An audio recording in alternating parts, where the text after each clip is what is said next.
You're going to make sure that your fill and stroke are set to default. Press D on the keyboard.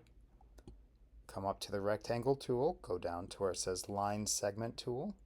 I want you to click and drag a line. You will notice it's telling me the angle of the line as well as the length of the line. So I can see right here, if I hold the Shift key, it constrains it to 45-degree increments. What I want you to do is draw a basic house with the line segment tool. So I'm going to just drag and draw. It does not have to be perfect.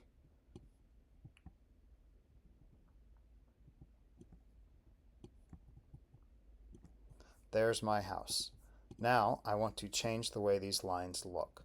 If I select on the bottom line, I want to come over here to my properties and I'm going to change the strokes thickness so that it is thicker. I'm going to select my top here and I'm going to make it a dashed line. So I have it selected. I come over here to stroke. If you do not see your properties panel, go up to the word window and you can go down to properties, make sure it's checked. You can also go down to where it says stroke and it will bring up this specifically. It's the same thing. If I click here on stroke, it will bring up that same panel. With my stroke panel selected, I can make it a dashed line. If I click off of it, you can see that that line is a dash. I'm going to select another line and I'm going to come down here to where it says Profile, Uniform. I can choose a different way that this line looks. It's hard to see, it's pretty small. So let me make my stroke bigger.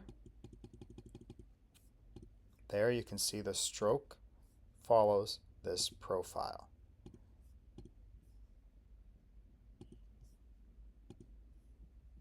So you can go through different things with your line.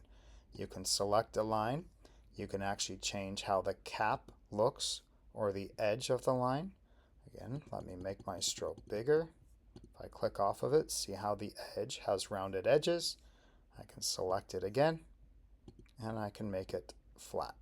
Go ahead and change each of these lines so that they look different, either in the thickness, dashed, or how they appear, their profile.